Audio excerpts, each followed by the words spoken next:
నుంచి ఏం నేర్చుకోవాలన్నా కంప్యూటర్లు కానీ కాలేజీలు కానీ మొత్తం అటు వెళ్ళాల్సి వస్తుంది.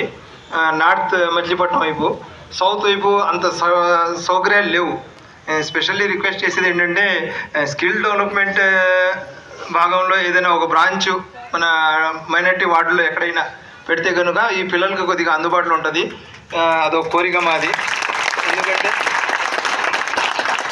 ఇటు నుంచి కనీసం అటు వెళ్ళాలంటే ఆటోలకే నెలకి 1500 అడుగుతున్నారు. అంత ఎంత సోమతో గలవాళ్ళు మైనారిటీలు ఏంటనేది మీకు అంతా మొత్తం తెలుసు, అవగాహన ఉంది. అప్పుడే స్పెషల్లీ రిక్వెస్ట్ చేస్తున్నా. అలాగే PMI prime minister Rozgar Yojana ద్వారా ఏదైతే లబ్ధి పొందుతున్నారో అది కూడా ఒక బ్రాంచ్ ఇటు పెట్టి వాళ్లకు కొద్దిగా ఉపాధి అవకాశాలు కల్పించే విధంగా ఏదైనా ప్రయత్నాలు చేస్తే బాగుంటుందని చేస్తున్నాను. మీకు అంతా తెలుసు. స్పెషల్లీ రిక్వెస్ట్ కొద్దిగా మీరు కూడా మాట్లాడచ్చు.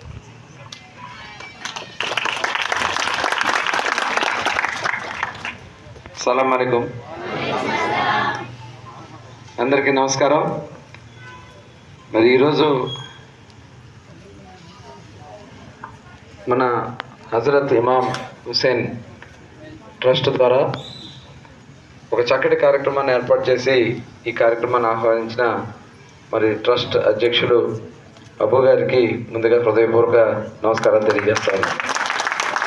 అలాగే వేదికను అలంకరించిన పెద్దలందరికీ, ఇంకా మళ్ళీ పేర్లు చెప్తే మళ్ళీ లేట్ అయిపోతుంది కాబట్టి అందరికీ పేరు పేరున నమస్కారాలు.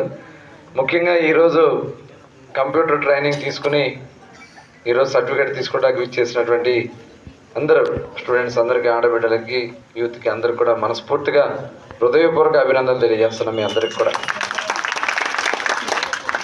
మరి ఇటువంటి చక్కటి కార్యక్రమాలు సమాజాన్ని ఇవాళ వృద్ధిలోకి తీసుకురావడానికి చాలా అవసరం. మరి హజరత్ ఇమాం హుస్సేన్ ట్రస్ట్ 2011 సంవత్సరంలో స్టార్ట్ చేసుకుని 2011 నుంచి వివిధ రకాలైనటువంటి సేవా కార్యక్రమాలు చేస్తూ మరి మెడికల్ సంబంధించినటువంటి ఉచిత మెడికల్ క్యాంపులు, మరి హాస్పిటల్ అయితే 2014లో ఆ రోజున మేము కూడా వచ్చి పాల్గొనడం జరిగింది. 2014లో ఫస్ట్ మెడికల్ క్యాంపులు స్టార్ట్ చేయించడం జరిగింది. తర్వాత కంటిన్యూగా మొన్న వచ్చి చూస్తే హాస్పిటల్ బిల్డింగ్ చాలా బాగా చేశారు. నేను చాలా ట్రస్టులు పెడతారు కానీ ఇలా అంకిత భావంతో పనిచేసే ట్రస్ట్ ఉండడం అనేది మనందరూ కూడా ఈ ప్రాంతంలో ఆలోచన. చాలామంది, ఎందుకంటే ఈ ట్రస్ట్లో కూడా అబ్బు గారు మొన్న వెళ్ళినప్పుడు చాలా వివరించారు. చాలామంది సపోర్ట్ చేస్తూ ఉన్నారు. వాళ్ళు చేసే వ్యాపారాల నుంచి ఇది ఏదో ఎక్కడి నుంచో ఫండ్స్ వచ్చే కాదు. చాలామంది అనుకుంటారు విదేశాల నుంచి ఫండ్లు వస్తున్నాయి, ఫండ్స్తో నడుపుతున్నారు. కాదు, ఇది విదేశాల నుంచి కాదు, చెమట వచ్చి కష్టపడినటువంటి డబ్బులతో వచ్చినటువంటి డబ్బులు ఇచ్చి నడుపుతున్నటువంటి ట్రస్ట్. వారందరూ కూడా, ఆ సభ్యులందరూ మరి ఇక్కడ అందరూ వచ్చారో తెలియదు కానీ అందరూ ఉన్నారు కాబట్టి అందరికీ కూడా మనస్ఫూర్తిగా చూస్తున్నారు కదా. వాళ్ళందరూ ప్రతిరోజు కష్టపడి పనిచేసే డబ్బులు తీసుకొచ్చి ఈరోజు మనకి ఈ ట్రస్ట్ నడిపిస్తున్నారు. ఒకసారి గట్టిగా మనందరూ కూడా అభినందిస్తున్నారు. మరి ఇలాంటివి చాలా అవసరం సమాజంలో. ఇవాళ మనందరికీ తెలుసు, మనకి భారతదేశానికి స్వతంత్రం వచ్చింది. స్వతంత్రం వచ్చిన తర్వాత మనకు ఒక కాన్స్టిట్యూషన్, ఐడియా ఉందా? కాన్స్టిట్యూషన్ మన కాన్స్టిట్యూషన్ రాసింది ఎవరు? అంబేద్కర్ గారు.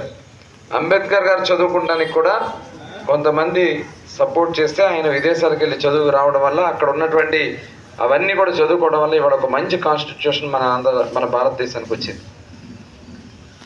తీసుకోవడంలో తప్పలేదు. ఇప్పుడు డాక్టర్ నోరి దత్తాత్రేయ అని ఉండేవాడు, తెలుసా మీకు? క్యాన్సర్ ప్రపంచంలోనే ఆయన చాలా పెద్ద డాక్టర్. ఆయన నోరి దత్తాత్రేయ గారిది మన కూచిపూడి దగ్గర వాళ్ళది ఒక ఊరు, పట్లపెనమర్రి ఊరు.